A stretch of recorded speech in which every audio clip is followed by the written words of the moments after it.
On pense souvent que l'apprentissage du langage passe uniquement par les livres. Mais saviez-vous que chaque moment d'interaction avec votre enfant, chaque instant du quotidien, est une occasion en or pour faire progresser le langage de votre enfant? Dans cette vidéo, je vais vous présenter 5 conseils pour faire progresser le langage de votre enfant tout en vous amusant dans la neige. Ces astuces se concentrent particulièrement sur le choix des mots les plus adaptés à utiliser lors de ces moments de plaisir à jouer dans la neige. Je suis Gianna Metellus, orthophoniste et formatrice. Je crois qu'en permettant aux parents de bien comprendre les besoins de leur enfant, ils auront un impact positif sur la vie de leur enfant à court et à long terme. Cela grâce à des méthodes bienveillantes et efficaces. Allons-y sans tarder avec les conseils.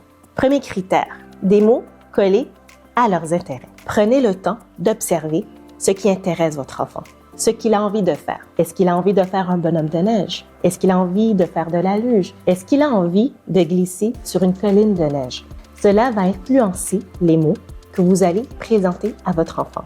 Par exemple, pour un enfant qui aime glisser sur une montagne de neige, vous pouvez utiliser les mots « sommet », le mot « glisser » pour un enfant plus jeune, le mot « dévaler la pente ». Deuxième conseil, utilisez des mots variés. Il n'y a pas seulement les noms qui sont importants à apprendre pour les enfants.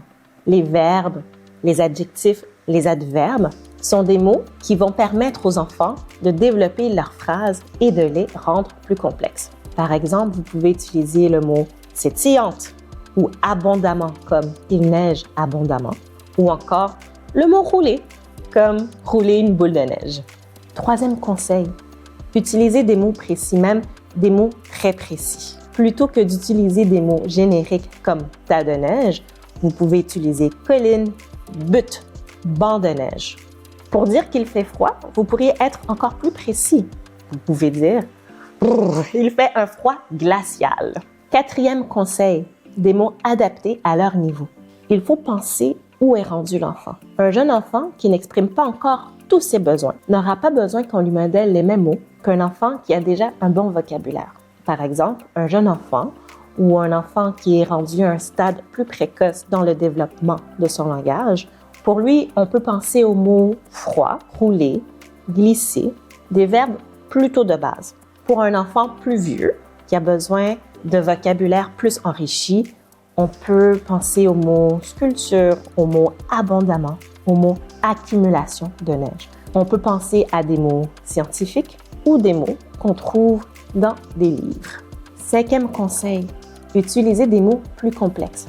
Savez-vous qu'il y a un lien entre le niveau de vocabulaire de votre enfant et le type de mots de vocabulaire que vous utilisez?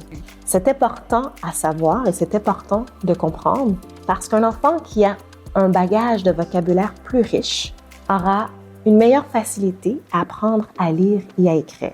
Par exemple, envisagez d'introduire les mots s'enfoncer, comme s'enfoncer dans la neige, ou le mot blizzard ou la givre qu'on retrouve sur la fenêtre. Si vous manquez d'inspiration pour des mots à utiliser, pensez à aller à la bibliothèque pour emprunter des livres qui parlent de l'hiver et qui intéressent votre enfant. Pensez à consulter votre bibliothécaire. Il aura plein de suggestions à vous offrir.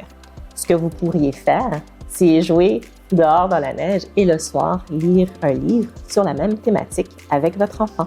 Donc voilà, c'était 5 conseils pour enrichir le vocabulaire de votre enfant tout en jouant dans la neige. Donc n'oubliez pas d'utiliser des mots collés aux intérêts de votre enfant, de s'adapter à son niveau de développement, d'utiliser des mots précis, d'utiliser différents types de mots et de ne pas oublier d'utiliser des mots plus complexes. Donc, en tant que parent engagé, n'oubliez pas que chaque instant du quotidien est une belle occasion d'enrichir le vocabulaire et le langage en général de votre enfant. Si vous connaissez d'autres parents qui pourraient profiter de ce conseil, n'hésitez pas à partager.